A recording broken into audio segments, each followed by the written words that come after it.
Hello everyone, कैसे हैं आप सब।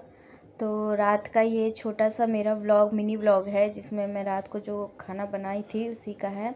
तो हमारे घर रात को बना था चोखा बैगन का। तो आग जलता है, आप पता है ठंड का मौसम है तो आग वाग जला के सब बैठे ही रहते हैं। तो उसी आग में हम लोगों ने बैगन पका लिया था और वही बैगन यहाँ पे मैं छील छील के रख रही थी गरम गरम। अब गरम छूने से भी कुछ नहीं होता है। यहाँ देखिए कितना भाप निकल रहा है, गरम ही गरम था। इतने में बैगन ठंडा हो रहा था तो सोचा अब जो बर्तन धो के रखे हुए थे उन्हीं को जचा लूँ, क्योंकि फिर इसमें टब में बर्तन भर जाते हैं तो फिर दूसरे बर्तन रखने में दिक्कत आती है। तो सोचा कि पूरे बर्तन को एकदम से जचा लेते हैं। और उसके बाद मैंने सुबह ही ये दाल भिगोने के लिए डाल दिया था। चने की दाल है जिसकी आज सब्ज़ी बनेगी। और यहाँ पे उसी का मैं पैटर्न तैयार कर रही थी, प्याज काट के। कि मुझे चाकू से काटना आता है और फांसुल से भी काटना आता है, लेकिन मेरे से जल्दी जल्दी जो होता है ये फांसुल से ही होता है, तो मैं इसी से काटती हूँ। ज़्यादातर सब्ज़ी प्याज जो भी काटना होता है मुझे, मैं इसी से काटती हूँ।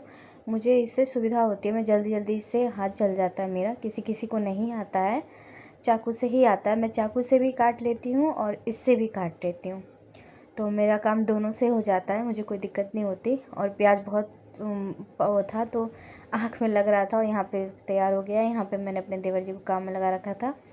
और यहाँ पे लहसुन और मिर्ची का जो छोंका है वो मैं डाल रही थी, चोखे के लिए तैयार कर रही थी। तो वहीं चोखे में प्याज पहले से डाल दिया था और यहाँ पे डाल के फिर नमक मिला के इसको अच्छे से मैश कर रही थी।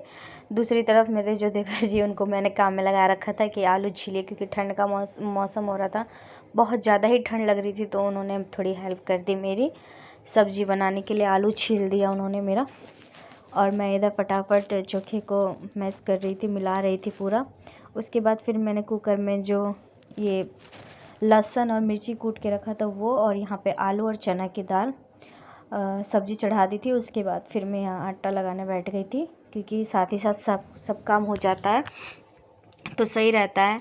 तो यहाँ पे मैं आटा, मुझे सबसे बोरिंग काम आटा गूँथना लगता है, लेकिन ठंड में तो और भी ज़्यादा। लेकिन कोई बात नहीं, काम है तो करना ही पड़ेगा।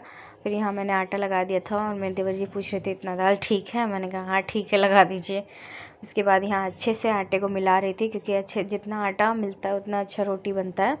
और यहाँ मेरा बाबू भी मेरे से आटा मांगने लगा था। और फिर यहाँ पे देखिए मेरी आधी सब्ज़ी पक चुकी थी, चना दाल और आलू की। और यहाँ मैं रोटियाँ बना रही थी जल्दी जल्दी। और फिर यहाँ पे जो मेरे देवर जी उन्होंने बोला लाओ मैं चटनी पीस देता हूँ। मैंने बोला नहीं मैं पीस लूँगी। तो उन्होंने बोला लाओ मैं पीस देता हूँ, ये काम तो कर ही सकता हूँ मैं। तो उनके हाथ की चटनी बहुत अच्छी लगती है। और सब ने यहाँ मिल के बैठ के खाना खाया। खाना खाने के बाद हम चले सोने। तो आपको छोटा सा मेरा मिनी ब्लॉग कैसा लगा ज़रूर बताना। बाय।